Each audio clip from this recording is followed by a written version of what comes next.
ਇਹ ਕਿਨੇ ਹੀ ਆਸ਼ਕੀ ਦੂਜੈ ਲੱਗੈ ਜਾਏ। ਨਾਨਕ ਆਸ਼ਿਕ ਕਾਂਢੀਐ ਸਦ ਹੀ ਰਹਿ ਸਮਾਏ। ਗੁਰੂ ਅੰਗਦ ਸਾਹਿਬ ਸੱਚੇ ਪਾਤਸ਼ਾਹ ਜੀ ਦੇ ਇਸ ਪੌੜੀ ਦੇ ਵਿੱਚ 2 ਸ਼ਲੋਕ ਨੇ। ਵੈਸੇ ਜਦੋਂ ਆਸਾ ਦੀ ਵਾਰ ਅਸੀਂ ਪੜ੍ਹਦੇ ਆ ਰਹੇ ਹਾਂ ਤੇ ਉਹਦੇ ਵਿੱਚ ਜਿਹੜੇ ਸ਼ਲੋਕ ਨੇ ਉਹ ਗੁਰੂ ਨਾਨਕ ਸਾਹਿਬ ਮਹਾਰਾਜ ਜੀ ਦੇ ਆ ਰਹੇ ਨੇ। ਇਸ ਪੌੜੀ ਦੇ ਵਿੱਚ 2 ਸ਼ਲੋਕ ਤੇ ਦੋਵੇਂ ਸ਼ਲੋਕ ਗੁਰੂ ਅੰਗਦ ਸਾਹਿਬ ਸੱਚੇ ਪਾਤਸ਼ਾਹ ਜੀ ਦੇ ਨੇ। ਔਰ ਇਹਨਾਂ ਸ਼ਲੋਕਾਂ ਦਾ ਵਿਸ਼ਾ ਜਿਹੜਾ ਹੈ ਉਹ ਇਹ ਹੈ ਕਿ ਅਸੀਂ ਆਪਣੇ ਆਪ ਨੂੰ ਕਦੀ ਅਖਵਾਉਂਦੇ ਹਾਂ ਕਿ ਹਾਂ ਮੈਂ ਗੁਰੂ ਘਰ ਦੇ ਨਾਲ ਜੁੜਿਆ ਹੋਇਆ ਹਾਂ, ਮੈਂ ਗੁਰੂ ਘਰ ਦੇ ਵਿੱਚ ਆਉਂਦਾ ਹਾਂ। ਤੇ ਗੁਰੂ ਅੰਗਦ ਸਾਹਿਬ ਸੱਚੇ ਪਾਤਸ਼ਾਹ ਜਦੋਂ ਗੁਰੂ ਨਾਨਕ ਸਾਹਿਬ ਦੇ ਘਰ ਦੇ ਵਿੱਚ ਆਉਂਦੇ ਨੇ ਤੇ ਉਹ ਇਸ ਚੀਜ਼ ਨੂੰ ਕਿੱਦਾਂ ਵੇਖਦੇ ਨੇ। ਮੈਂ ਆਪਣੇ ਆਪ ਨੂੰ ਅਖਵਾਉਂਦਾ ਹਾਂ ਵੀ ਹਾਂ ਮੇਰਾ ਗੁਰੂ ਗ੍ਰੰਥ ਸਾਹਿਬ ਮਹਾਰਾਜ ਜੀ ਦੇ ਨਾਲ ਬਹੁਤ ਪਿਆਰ ਹੈ, ਮੇਰਾ ਗੁਰੂ ਨਾਨਕ ਸਾਹਿਬ ਸੱਚੇ ਪਾਤਸ਼ਾਹ ਜੀ ਦੇ ਨਾਲ ਬਹੁਤ ਪਿਆਰ ਹੈ, ਮੇਰਾ ਰੱਬ ਦੇ ਨਾਲ ਬਹੁਤ ਪਿਆਰ ਹੈ। ਕੀ ਇਹ ਗੱਲਾਂ ਸਿਰਫ ਅਜੇ ਜ਼ੁਬਾਨ ਤੱਕ ਹੀ ਸੀਮਤ ਨੇ ਵੀ ਹਾਂ ਮੇਰਾ ਬੜਾ ਪਿਆਰ ਹੈ ਗੁਰੂ ਗ੍ਰੰਥ ਸਾਹਿਬ ਮਹਾਰਾਜ ਜੀ ਦੇ ਨਾਲ? ਦਿਲ ਕਿੰਨਾ ਕੁ ਮੰਨਦਾ ਹੈ ਇਸ ਗੱਲ ਨੂੰ ਵੀ ਮੇਰਾ ਪਿਆਰ ਹੈ? ਦੇਖੋ, ਇਹ ਗੱਲਾਂ ਸਾਡੇ ਲਈ ਥੋੜ੍ਹੀ ਜਿਹੀਆਂ ਹੋ ਸਕਦਾ ਵੀ ਸਾਨੂੰ ਔਖਾ ਲੱਗੇ ਵੀ ਕਿੱਦਾਂ ਦੀ ਗੱਲ ਕੀਤੀ ਹੈ, ਪਰ ਜਦੋਂ ਅਸੀਂ ਵਾਕਿਆ ਹੀ ਸਿੱਖ ਬਣਨ ਵੱਲ ਜਾਂਦੇ ਹਾਂ ਫਿਰ ਰਸਤਾ ਥੋੜ੍ਹਾ ਜਿਹਾ ਔਖਾ ਹੈ। ਇਹਨੂੰ ਗੁਰੂ ਅਮਰਦਾਸ ਸਾਹਿਬ ਮਹਾਰਾਜ ਕਹਿੰਦੇ ਨੇ, ਭਗਤਾਂ ਕੀ ਚਾਲ ਨਿਰਾਲੀ, ਚਾਲਾ ਨਿਰਾਲੀ ਭਗਤਾਂ ਕੇਰੀ ਬਿਖਮ ਮਾਰਗ ਚੱਲਣਾ। ਇਹ ਜਿਹੜਾ ਗੁਰੂ ਨਾਨਕ ਸਾਹਿਬ ਦੇ ਘਰ ਦੇ ਵਿੱਚ ਚੱਲਣ ਵਾਲਾ ਰਸਤਾ ਹੈ ਇਹ ਥੋੜਾ ਜਿਹਾ ਔਖਾ ਹੈ। ਇਹ ਥੋੜਾ ਜਿਹਾ ਔਖਾ ਹੈ ਰਸਤਾ। ਏਦਾਂ ਨਹੀਂ ਵੀ ਇਹਦੇ ਵਿੱਚ ਦੋਵੇਂ ਪਾਸੇ ਲੈ ਕੇ ਤੁਰਿਆ ਜਾ ਸਕਦਾ ਵੀ ਅਸੀਂ ਦੁਨੀਆ ਵੀ ਨਾਲ ਹੀ ਲਈ ਫਿਰੀਏ, ਲੋਕ ਲਾਜ ਵੀ ਨਾਲੇ ਲਈ ਫਿਰੀਏ ਤੇ ਅਸੀਂ ਸੋਚੀਏ ਵੀ ਧਾਰਮਿਕ ਵੀ ਹੋ ਜਾਈਏ। ਉਹਦੇ ਤੋਂ ਪਹਿਲਾਂ ਇੱਕ ਗੱਲ ਸਮਝ ਲਈਏ, ਸਿੱਖ ਜੰਮਦਾ ਨਹੀਂ ਹੈ, ਸਿੱਖ ਬਣਿਆ ਜਾਂਦਾ ਹੈ। ਇਹ ਨਹੀਂ ਵੀ ਮੇਰੇ ਮਾਂ ਪਿਓ ਸਿੱਖ ਸੀ ਤੇ ਮੈਂ ਘਰ ਦੇ ਵਿੱਚ ਜੰਮ ਪਿਆ ਹਾਂ ਤੇ ਮੈਂ ਸਿੱਖ ਹੋ ਗਿਆ। ਹਾਂ, ਠੀਕ ਹੈ ਕਿ ਸਰਟੀਫਿਕੇਟ ਦੇ ਉੱਤੇ ਮੇਰਾ ਜਿਹੜਾ ਰਿਲੀਜਨ ਹੈ ਉਹ ਲਿਖ ਦਿੱਤਾ ਜਾਂਦਾ ਹੈ, ਪਰ ਅਸਲ ਦੇ ਵਿੱਚ ਕਾਗਜ਼ਾਂ ਦੇ ਨਾਲ ਤੇ ਗੁਰਮਤਿ ਦਾ ਕੋਈ ਸੰਬੰਧ ਹੈ ਹੀ ਨਹੀਂ ਵੀ ਕਾਗਜ਼ ਮੇਰੇ ਕੋਲ ਕਿੰਨੇ ਨੇ ਤੇ ਦੂਸਰੇ ਦੇ ਕੋਲ ਕਾਗਜ਼ ਕਿੰਨੇ ਨੇ। ਕਾਗਜ਼ਾਂ ਦੇ ਨਾਲ ਕੀ ਹੁੰਦਾ ਹੈ? ਅਸੀਂ ਸਾਡੇ ਦਸਤਾਰਾਂ ਨੂੰ ਵੇਖ ਕੇ, ਸਾਡੇ ਕੱਪੜਿਆਂ ਨੂੰ ਵੇਖ ਕੇ ਸਾਨੂੰ ਦੁਨੀਆ ਇਹ ਪਹਿਚਾਣਦੀ ਹੈ ਵੀ ਹਾਂ ਇਹ ਬੰਦਾ ਸਰਦਾਰ ਹੈ, ਆਹ ਬੰਦਾ ਸਿੱਖ ਹੈ, ਆਹ ਬੰਦਾ ਸਿੰਘ ਹੈ। ਪਰ ਗੁਰੂ ਨਾਨਕ ਸਾਹਿਬ ਸੱਚੇ ਪਾਤਸ਼ਾਹ ਨੂੰ ਇਹਨੂੰ ਦੂਸਰੇ ਪਾਸੇ ਤੋਂ ਨਾ ਸੋਚਣਾ ਵੀ ਇਦਾਂ ਹੁੰਦਾ ਨਹੀਂ ਹੈ। ਸਾਨੂੰ ਇਦਾਂ ਹੁੰਦਾ ਵੀ ਜੇ ਅਸੀਂ ਸਿੱਖਾਂ ਦੇ ਘਰ ਦੇ ਵਿੱਚ ਜੰਮੇ ਹਾਂ ਤੇ ਸਾਨੂੰ ਗੁਰਦੁਆਰੇ ਮੱਥਾ ਟੇਕਣਾ ਆ ਜਾਂਦਾ ਹੈ, ਸਾਡੇ ਮਾਂ ਪਿਓ ਨੂੰ ਸਾਡੇ ਤੋਂ ਸਾਨੂੰ ਸਿਖਾ ਦਿੰਦੇ ਨੇ। ਇਹ ਬੜਾ ਫਰਕ ਹੁੰਦਾ ਹੈ। ਤੁਸੀਂ ਰੋਜ਼ ਵੇਖਦੇ ਜੇ ਇਸ ਗੱਲ ਨੂੰ ਵੀ ਜਿਹੜੇ ਮਾਂ ਪਿਓ ਨੂੰ ਆਪ ਮੱਥਾ ਟੇਕਣਾ ਆਉਂਦਾ ਹੈ ਗੁਰੂ ਘਰ ਦੇ ਵਿੱਚ, ਉਹਨਾਂ ਦੇ ਬੱਚੇ ਵੀ ਸਿੱਖ ਲੈਂਦੇ ਨੇ, ਤੇ ਜਿਨ੍ਹਾਂ ਦੇ ਵਿਚਾਰਿਆਂ ਦੇ ਮਾਂ ਪਿਓ ਜੇ ਪਹਿਲੀ ਵਾਰ ਗੁਰਦੁਆਰੇ ਆਏ ਨੇ ਉਹਨਾਂ ਦੇ ਬੱਚੇ ਵੀ ਤੇ ਵੇਖਣਗੇ ਨਾ ਵੀ ਕਿੱਦਾਂ ਮੱਥਾ ਟੇਕਣਾ।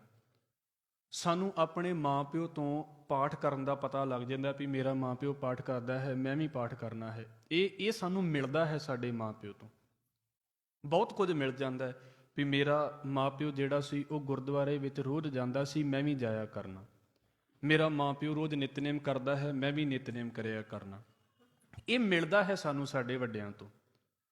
ਪਰ ਇੱਕ ਗੱਲ ਪੱਕੀ ਹੈ, ਇਹ ਨਹੀਂ ਵੀ ਬਸ ਜਨਮ ਲੈ ਲਿਆ ਤੇ ਬਸ ਮੇਰੀ ਖੇਡ ਮੁੱਕ ਗਈ ਹੈ। ਇਹ ਤੇ ਇਦਾਂ ਦੀ ਗੱਲ ਹੈ ਵੀ ਜਿੱਦਾਂ ਡਾਕਟਰ ਦੇ ਘਰ ਦੇ ਵਿੱਚ ਜਨਮ ਲੈਣ ਦੇ ਨਾਲ ਉਹਦਾ ਬੱਚਾ ਡਾਕਟਰ ਨਹੀਂ ਬਣ ਜਾਂਦਾ, ਵਕੀਲ ਦੇ ਘਰ ਦੇ ਵਿੱਚ ਜਨਮ ਲੈਣ ਦੇ ਨਾਲ ਬੱਚਾ ਵਕੀਲ ਨਹੀਂ ਬਣ ਜਾਂਦਾ। ਇਦਾਂ ਬਸ ਹੈ ਤੇ ਸੁਣਨ ਨੂੰ ਥੋੜਾ ਜਿਹਾ ਵੱਖਰਾ ਲੱਗਦਾ ਹੈ। ਸਿੱਖ ਦੇ ਘਰ ਦੇ ਵਿੱਚ ਜਨਮ ਲੈਣ ਦੇ ਨਾਲ ਇਕੱਲਾ ਸਿੱਖ ਨਹੀਂ ਬਣ ਜਾਂਦਾ। ਹਜ਼ੂਰ ਕਹਿੰਦੇ ਨੇ ਧਰਮ ਦੇ ਨਾਲ ਸੰਬੰਧ ਬਣਦਾ ਹੈ ਜਿੱਦਣ ਬੰਦਾ ਮੰਨਣਾ ਸ਼ੁਰੂ ਕਰ ਦਿੰਦਾ ਹੈ। ਜਿੱਦਣ ਮੰਨਣਾ ਸ਼ੁਰੂ ਕਰ ਦਿੰਦਾ ਹੈ। ਮੰਨੈ ਧਰਮ ਸੇਤੀ ਸੰਬੰਧ, ਰੋਜ਼ ਜਪਜੀ ਸਾਹਿਬ ਦੇ ਵਿੱਚ ਪੜ੍ਹਦੇ ਹਾਂ।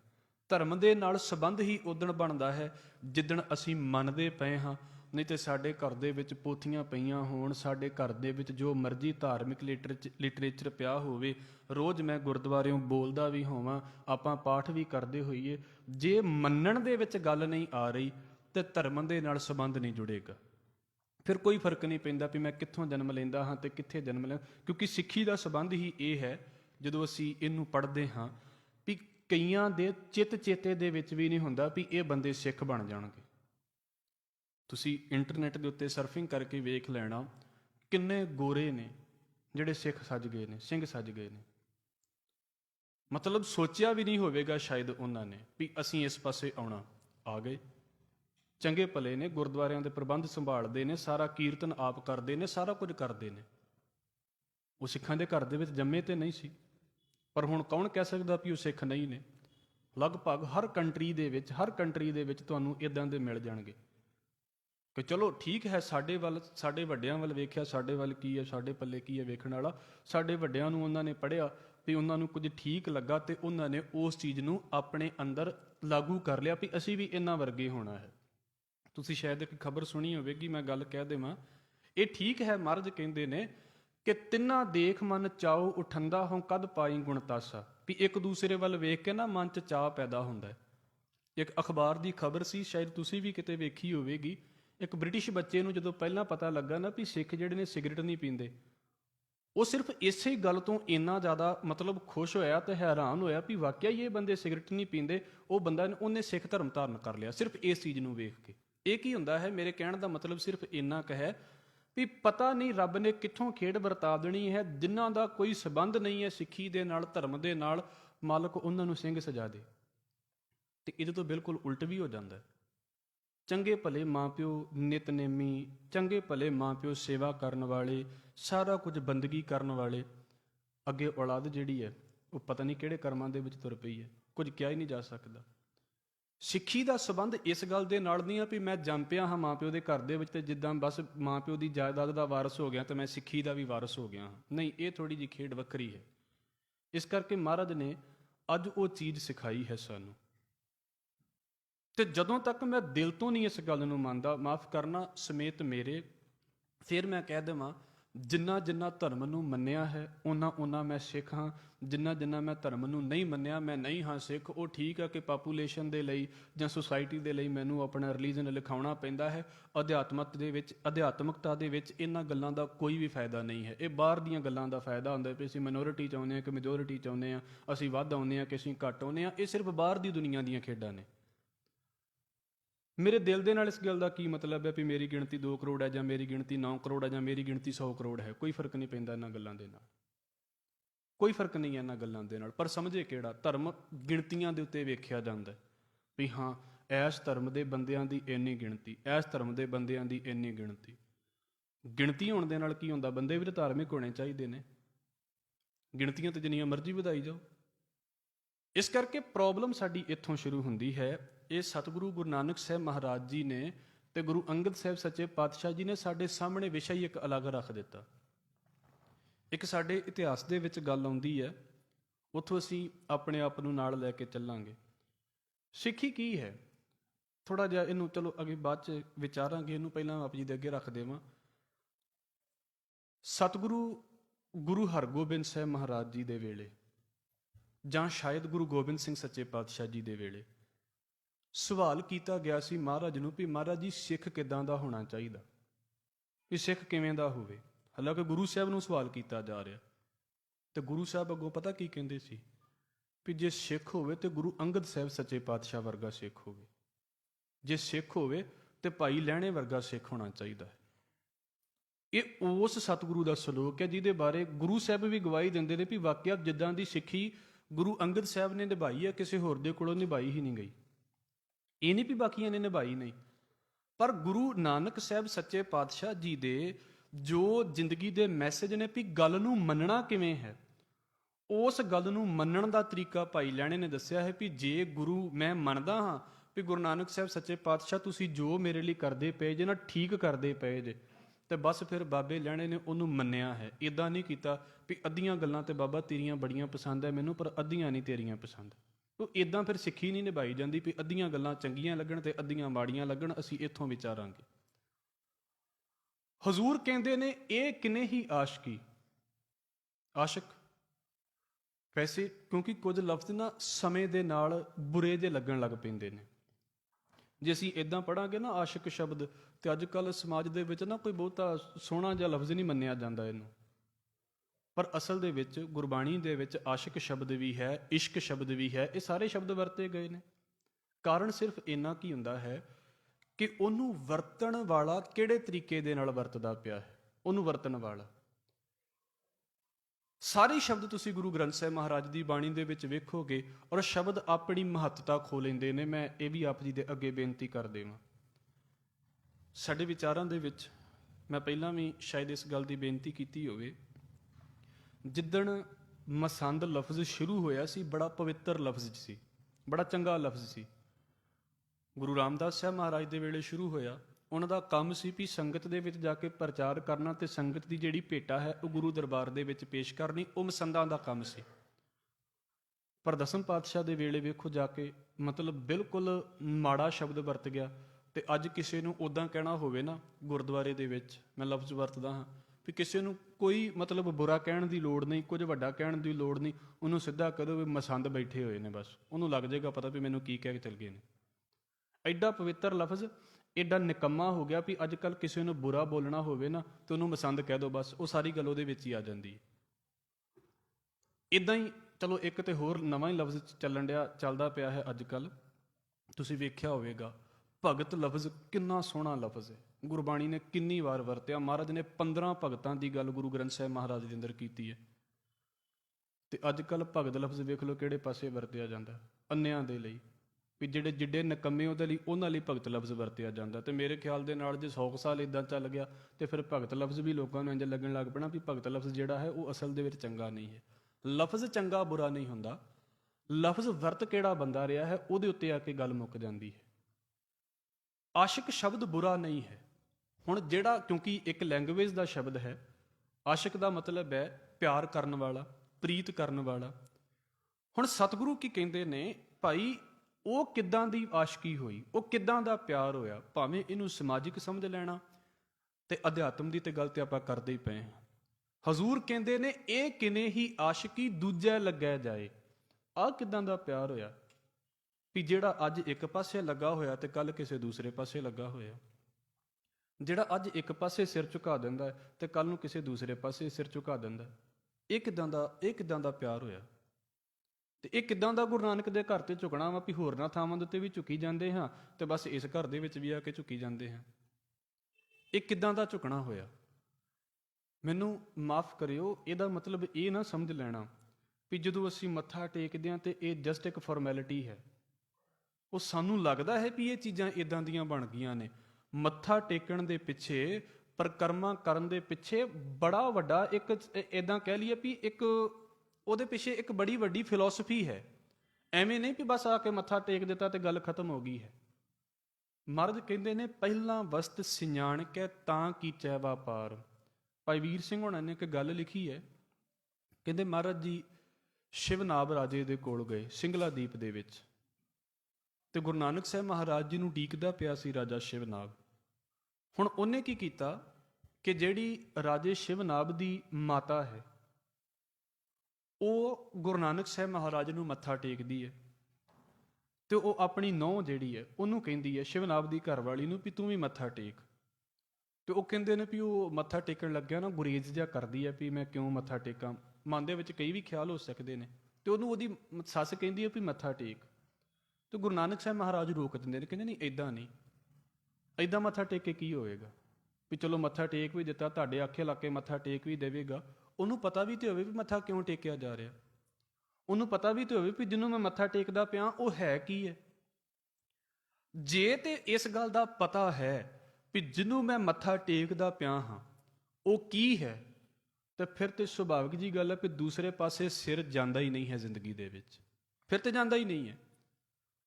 ਤੇ ਜੇ ਸਿਰ ਜਾ ਰਿਹਾ ਹੈ ਦੂਸਰੇ ਪਾਸੇ, ਕਿਸੇ ਨੂੰ ਕਹਿਣ ਸੁਣਨ ਦੀ ਲੋੜ ਨਹੀਂ, ਆਪਣੇ ਆਪ ਹੀ ਸਮਝ ਲੱਗ ਜਾਵੇਗੀ ਵੀ ਜਿਹਨੂੰ ਮੈਂ ਮੱਥਾ ਟੇਕਦਾ ਹਾਂ ਉਹਦੀ ਅਜੇ ਮੈਨੂੰ ਸਮਝ ਹੀ ਨਹੀਂ ਆਈ। ਇਹ ਕੋਈ ਕਿਸੇ ਪਾਸੇ ਤੋਂ ਵੀ ਸੋਚ ਲਵੇ।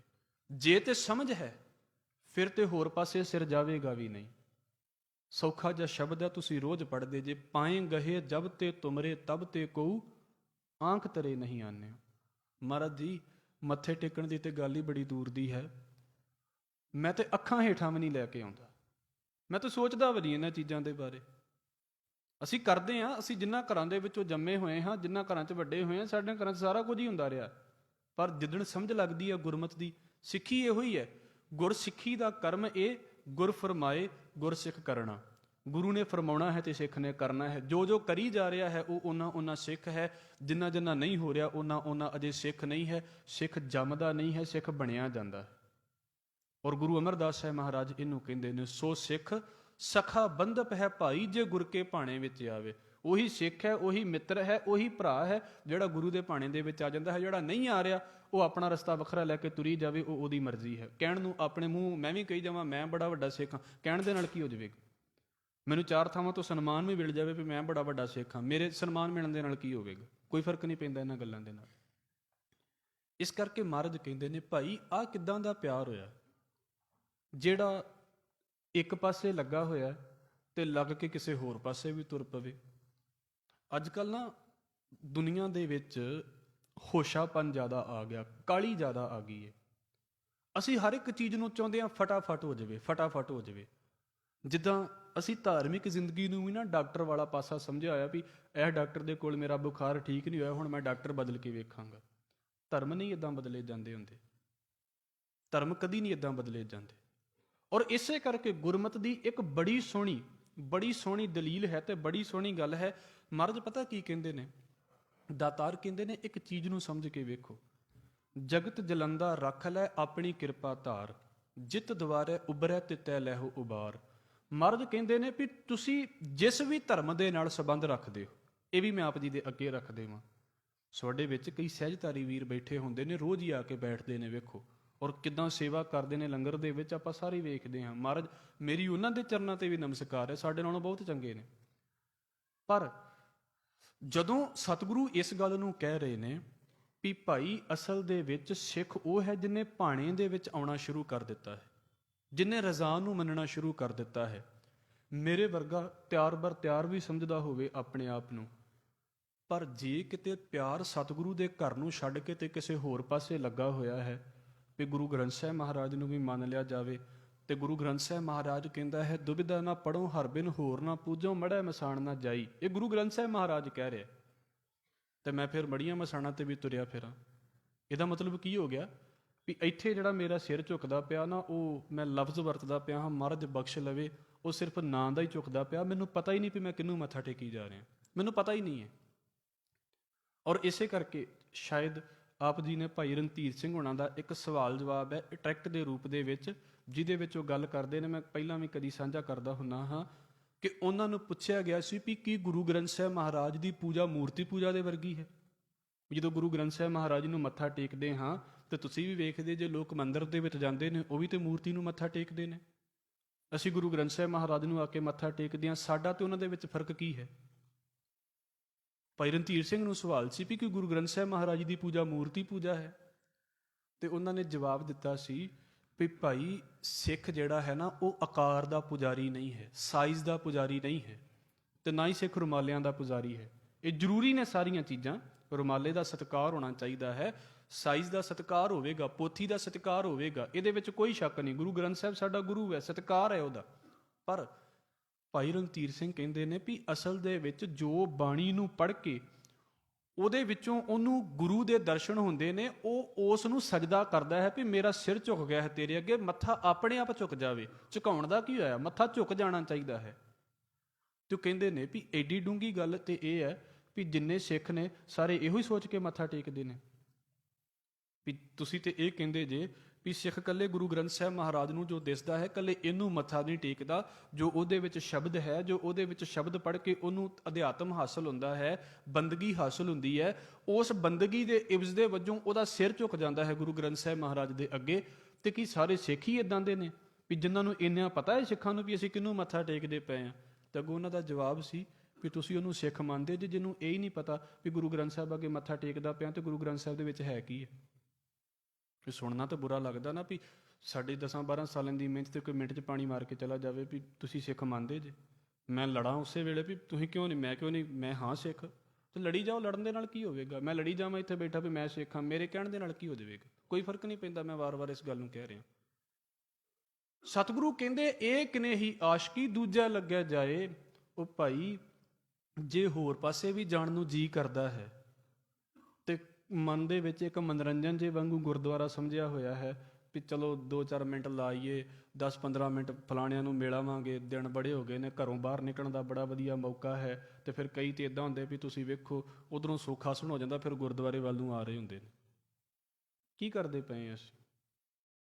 ਮਤਲਬ ਕੋਈ ਦੀਵਾਨ ਨਹੀਂ ਚੱਲਦਾ ਪਿਆ, ਕੋਈ ਹੁਕਮਨਾਮਾ ਨਹੀਂ ਹੋ ਰਿਹਾ, ਕੋਈ ਕੁਝ ਨਹੀਂ ਹੋ ਰਿਹਾ। ਜਿੱਦਾਂ ਸਾਇਲੈਂਟ ਆਏ ਸਾਇਲੈਂਟ ਹੀ ਵਾਪਸ ਮੁੜ ਗਏ। ਕੋਈ ਅੱਖਰ ਨਹੀਂ ਸਿੱਖਿਆ ਗੁਰਦੁਆਰੇ ਦੇ ਵਿੱਚੋਂ। ਤੇ ਕੀ ਸਿੱਖਿਆ ਬੰਦਿਆਂ ਨੇ ਗੁਰਦੁਆਰੇ ਵਿੱਚ ਆ ਕੇ? ਮੈਂ ਨਹੀਂ ਕਹਿੰਦਾ ਮੈਂ ਸਿਖਾਉਣ ਵਾਲਾ, ਜੇ ਮੈਨੂੰ ਮਾਫ ਕਰਿਓ। ਗੱਲ ਤੇ ਹੁਕਮਨਾਮਾ ਬਾਹਰ ਤਾਂ ਹੀ ਲਿਖਿਆ ਜਾਂਦਾ ਵੀ ਚਲੋ ਦੀਵਾਨ ਨਹੀਂ ਹੋ ਰਿਹਾ, ਘੱਟੋ ਘੱਟ ਬੰਦਾ ਹੁਕਮਨਾਮਾ ਤੇ ਪੜ੍ਹ ਕੇ ਆ ਜਾਏ ਵੀ ਆਹ ਮਹਾਰਾਜ ਦੀ ਮੈਂ ਗੱਲ ਪੜ੍ਹ ਕੇ ਆਇਆ ਉੱਥੋਂ। ਤੇ ਜੇ ਮੇਰੇ ਵਰਗਾ ਆਇਆ ਹੀ ਵਾਹ ਦੇ ਘੋੜੇ ਤੇ ਸਵਾਰ ਹੋ ਕੇ ਵੀ ਛੇਤੀ ਜਾਣਾ ਛੇਤੀ ਜਾਣਾ, 2 ਮਿੰਟ ਕੰਨ ਦੇ ਵਿੱਚੋਂ ਹੈੱਡਫੋਨ ਲਾਏ ਵੀ 2 ਮਿੰਟ ਖਲੋਵੇ, ਮੈਂ ਹੁਣੇ ਮੱਥਾ ਟੇਕ ਕੇ ਆਇਆ, ਬਸ ਉਸੇ ਵੇਲੇ ਜਾਂਦਿਆਂ ਕੰਨ 'ਚ ਟੂਟੀ ਲਾ ਲਈ, ਤੇ ਉਹ ਕੀ ਕਹੇਗਾ ਵੀ ਮੈਂ ਗੁਰਦੁਆਰੇ ਹੋ ਕੇ ਆਇਆ। ਪਤਾ ਨਹੀਂ ਕਿਹੜੇ ਰੱਬ ਨੂੰ ਖੁਸ਼ ਕਰਦੇ ਪਏ ਅਸੀਂ। ਇਹ ਹਾਲਾਤ ਨੇ ਸਾਡੇ। ਮਰਦ ਕਹਿੰਦੇ ਧਿਆਨ ਤੇ ਦੂਜੇ ਪਾਸੇ ਲੱਗਾ ਹੋਇਆ, ਫਿਰ ਕਾਹਦਾ ਪਿਆਰ ਹੋਇਆ? ਤੇ ਐਵੇਂ ਫਾਰਮੈਲਿਟੀ ਜੀ ਕਰਦੇ ਪਏ ਆ। ਤੇ ਧਰਮ ਫਾਰਮੈਲਿਟੀ ਥੋੜ੍ਹਾ ਹੈ, ਭਾਵੇਂ ਮੈਂ ਕਰਦਾ ਪਿਆ ਤੇ ਭਾਵੇਂ ਕੋਈ ਹੋਰ ਕਰਦਾ ਪਿਆ। ਕਥਾ ਹੀ ਹੈ, ਕਥਾ ਵੀ ਫਾਰਮੈਲਿਟੀ ਹੋ ਸਕਦੀ ਹੈ, ਕੀਰਤਨ ਫਾਰਮੈਲਿਟੀ ਹੋ ਸਕਦਾ ਹੈ, ਸਾਰਾ ਕੁਝ ਫਾਰਮੈਲਿਟੀ ਹੋ ਸਕਦੀ ਹੈ। ਮਰਦ ਕਹਿੰਦੇ ਜੇ ਧਿਆਨ ਦੂਜੇ ਪਾਸੇ ਤੇ ਪਿਆਰ ਕਾਹਦਾ ਹੈ? ਫਿਰ ਇਦਾਂ ਤਾਂ ਨਹੀਂ ਹੁੰਦਾ ਵੀ ਮੈਂ ਮਹਾਰਾਜ ਜੀ ਅੱਧੇ ਜੇ ਤੁਸੀਂ ਮੈਨੂੰ ਬੜੇ ਚੰਗੇ ਲੱਗਦੇ ਤੇ ਅੱਧੇ ਨਹੀਂ ਚੰਗੇ ਲੱਗਦੇ। ਇੱਕ ਪਾਸਾ ਹੈ, ਅਸੀਂ ਅਗਲੀ ਪੰਕਤੀ ਨੂੰ ਵਿਚਾਰਾਂਗੇ। ਇਹ ਪੱਕੀ ਗੱਲ ਹੈ ਵੀ ਅਸੀਂ ਇਹ ਨਹੀਂ ਕਹਿ ਸਕਦੇ ਵੀ ਮੈਂ ਤੇ 100 ਦਾ 100% ਹੀ ਮੰਨ ਲਿਆ ਹੈ। ਪਰ ਪਹਿਲੀ ਗੱਲ ਇਹ ਹੈ ਵੀ ਮੈਨੂੰ 100% ਉਤੇ ਯਕੀਨ ਵੀ ਤੇ ਹੋਵੇ। ਇੱਕ ਤੇ ਗੱਲ ਹੁੰਦੀ ਵੀ ਮੈਂ ਉਹਦੀ ਗੱਲ ਮੰਨਾਂਗਾ ਪਰ ਅਜੇ ਮੇਰੇ ਕੋਲੋਂ ਮੰਨੀ ਨਹੀਂ ਜਾ ਰਹੀ, ਅਜੇ ਮੇਰੇ ਕੋਲ ਚੱਲਿਆ ਨਹੀਂ ਜਾਂਦਾ। ਜਿਹਨੂੰ ਗੁਰੂ ਰਾਮਦਾਸ ਸਾਹਿਬ ਮਹਾਰਾਜ ਕਹਿੰਦੇ ਨੇ, ਹਮ ਅੰਧਲੇ ਅੰਧ ਬਿਖੈ ਬਿਖਰਾਤੇ ਕਿਉਂ ਚਾਲਿਆ ਗੁਰ ਚਾਲੀ, ਸਤਿਗੁਰ ਦਇਆ ਕਰੇ ਸੁਖ ਦਾਤਾ ਹਮ ਲਾਵੇ ਆਪਨ ਪਾਲੀ। ਵੀ ਮਹਾਰਾਜ ਜੀ ਅਸੀਂ ਤੁਰਨਾ ਚਾਹੁੰਦੇ ਹਾਂ ਪਰ ਤੁਰਿਆ ਨਹੀਂ ਜਾਂਦਾ, ਤੁਸੀਂ ਆਪਣਾ ਪੱਲਾ ਪਕੜਾਓ ਤੇ ਤੁਹਾਡੇ ਕਿਰਪਾ ਦੇ ਨਾਲ ਅਸੀਂ ਤੁਰ ਸਕੀਏ। ਇਹ ਤਾਂ ਹੁੰਦਾ ਵੀ ਮੈਂ ਚੱਲਣਾ ਤੇ ਚਾਹੁੰਦਾ ਹਾਂ ਨਾ। ਪਰ ਦੂਸਰਾ ਪਾਸਾ ਵੇਖੋ, ਮਹਾਰਾਜ ਜੀ ਦੀ ਬਾਣੀ ਦਾ ਬਚਨ ਹੈ, ਬਾਵੇ ਮਾਰਗ ਟੇਢਾ ਚੱਲਣਾ, ਸਿੱਧਾ ਛੋੜ ਅਪੂਠਾ ਬੁਣਨਾ। ਤੇ ਬਸ ਸਾਰੀਆਂ ਸਿੱਧੀਆਂ ਗੱਲਾਂ ਛੱਡ ਕੇ ਤੇ ਪੁੱਠੇ ਪਾਸੇ ਤੁਰਨਾ। ਤੇ ਕਹੀ ਜਾਣਾ ਵੀ ਮੈਂ ਜੁੜਿਆ ਹੋਇਆ ਹਾਂ। ਕਿਹੜੇ ਰੱਬ ਨੂੰ ਖੁਸ਼ ਕੀਤਾ ਜਾ ਰਿਹਾ? ਕੋਈ ਫਰਕ ਨਹੀਂ ਪੈਂਦਾ। ਦਾਤਾਰ ਕਹਿੰਦੇ ਇਹ ਕਿਨੇ ਹੀ ਆਸ਼ਕੀ ਦੂਜੇ ਲੱਗਿਆ ਜਾਏ। ਉਹ ਭਾਈ ਆਹ ਕਾਹਦਾ ਪਿਆਰ ਹੋਇਆ ਜਿਹੜਾ ਇਹ ਗੱਲ ਨੂੰ ਕਹਿ ਵੀ ਦਿੰਦਾ ਹੈ ਵੀ ਰੱਬ ਬੜਾ ਤੂੰ ਚੰਗਾ ਹੈ, ਬੜਾ ਵਧੀਆ ਹੈ, ਤੇ ਜਿੱਦਣ ਉਹਨੇ ਕੁਝ ਕਰ ਦਿੱਤਾ ਉਹ ਦਿਨ ਸਭ ਤੋਂ ਪਹਿਲਾਂ ਦਿਵਾਲੀ ਰੱਬ ਦੀ ਹੋਣਾ ਵੀ ਤੂੰ ਕੀ ਕਰ ਦਿੱਤਾ। ਹਜ਼ੂਰ ਕਹਿੰਦੇ ਭਾਈ ਨਾਨਕ ਆਸ਼ਿਕ ਕਾਂਢੀਐ ਸਦ ਹੀ ਰਹਿ ਸਮਾਏ। ਬੜਾ ਸੌਖਾ ਜਿਹਾ ਨਾ ਵੀ ਸਿੱਖੀ ਸਿੱਖਣੀ ਹੈ ਤੇ 4 ਲਾਈਨਾਂ ਦੇ ਵਿੱਚ ਮਹਾਰਾਜ ਨੇ ਗੱਲ ਖਤਮ ਕਰ ਦਿੱਤੀ ਹੈ। ਤੇ ਸਿੱਖਦਿਆਂ ਭਾਵੇਂ ਕਈ ਜਨਮ ਲੱਗ ਜਾਣ, ਸਿੱਖਣ ਦੀ ਕਿਹੜੀ ਗੱਲ। ਨਾਨਕ ਆਸ਼ਿਕ ਕਾਂਢੀਐ, ਕਾਂਢੀਆ ਦਾ ਮਤਲਬ ਹੁੰਦਾ ਕਿਹਾ ਜਾਂਦਾ ਹੈ। ਨਾਨਕ ਆਸ਼ਿਕ ਕਾਂਢੀਐ ਸਦ ਹੀ ਰਹਿ ਸਮਾਏ, ਜਿਹੜਾ ਹਰ ਵੇਲੇ ਹੀ ਤਿਆਰ ਹੈ ਵੀ ਹਾਂ ਮੇਰਾ ਧਿਆਨ ਮੇਰੀ ਸੁਰਤ ਉਸ ਕੰਮ ਦੇ ਵੱਲ ਹੈ ਜਿੱਥੇ ਮਹਾਰਾਜ ਮੈਨੂੰ ਕਹਿ ਕੇ ਗਏ ਨੇ। ਇੱਦਾਂ ਨਹੀਂ ਵੀ ਮਹਾਰਾਜ 4 ਰਿਸ਼ਤੇਦਾਰਾਂ ਨੇ ਕਹਿ ਦਿੱਤਾ ਵੀ ਚੱਲ ਕੋਈ ਨਹੀਂ ਕਰ ਲਾ, ਫਿਰ ਕੀ ਆ, ਇੱਦਾਂ ਦੇ ਮੌਕੇ ਕਿਹੜੇ ਵਾਰ-ਵਾਰ ਆਉਂਦੇ ਨੇ ਤੇ ਕਰ ਵੀ ਲਿਆ ਆਖੇ ਲੱਗ ਕੇ। ਉਹ ਕਾਹਦੀ ਸਿੱਖੀ ਹੋਈ ਫਿਰ? ਜਿਹੜੀ ਫਿਰ ਤੋਂ ਰਿਸ਼ਤੇਦਾਰੀ ਹੋਈ, ਸਿੱਖੀ ਨਹੀਂ ਹੋਈ। ਤੇ ਔਰ ਸੌਖਾ ਜਿਹਾ ਵਿਸ਼ਾ ਹੈ, ਮੈਂ ਆਪ ਜੀ ਦੇ ਅੱਗੇ ਰੱਖ ਦੇਵਾਂ। ਸਾਡੇ ਸਾਰੇ ਵਿਚਾਰਵਾਨ, ਖਾਸ ਕਰਕੇ ਵੱਡੇ ਪ੍ਰਚਾਰਕ, ਉਹ ਇਹੋ ਕਹਿੰਦੇ ਹੁੰਦੇ ਵੀ ਸਿੱਖੀ ਦਾ ਪਤਾ 2 ਮੌਕਿਆਂ ਤੇ ਲੱਗਦਾ। ਸਿੱਖ ਦਾ ਵਿਆਹਾਂ ਤੇ ਪਤਾ ਲੱਗਦਾ ਤੇ ਜਦੋਂ ਕੋਈ ਪੁਰਾਣੀ ਚੜ੍ਹਾਈ ਕਰ ਜੇ ਫਿਰ ਪਤਾ ਲੱਗਦਾ। ਮਤਲਬ ਖੁਸ਼ੀ ਦੇ ਮੌਕੇ ਤੇ ਗਮੀ ਦੇ ਮੌਕੇ ਤੇ ਸਾਡੀ ਸਿੱਖੀ ਦਾ ਪਤਾ ਲੱਗਦਾ। ਵਿਚਲੇ ਦਿਨ ਤੇ ਨੋਰਮਲ ਚੱਲਦੇ ਹੀ ਪਏ ਹੁੰਦੇ ਨੇ ਸਾਡੇ ਵਿਆਹਾਂ ਤੋਂ, ਸਾਡੇ ਅੰਤਿਮ ਅਰਦਾਸਾਂ ਤੋਂ, ਜਨਮਾਂ ਸੰਸਕਾਰਾਂ ਤੋਂ ਪਤਾ ਲੱਗਦਾ ਵੀ ਅਸੀਂ ਕਿੰਨੇ ਕੁ ਸਿੱਖੀ ਦੇ ਸਿਧਾਂਤ ਦੇ ਉੱਤੇ ਖਲੋਤੇ ਹੋਏ ਆ। ਨੋਰਮਲ ਡੇ ਤੇ ਸਾਡੇ ਚੱਲਦੇ ਹੀ ਰਹਿੰਦੇ ਨੇ।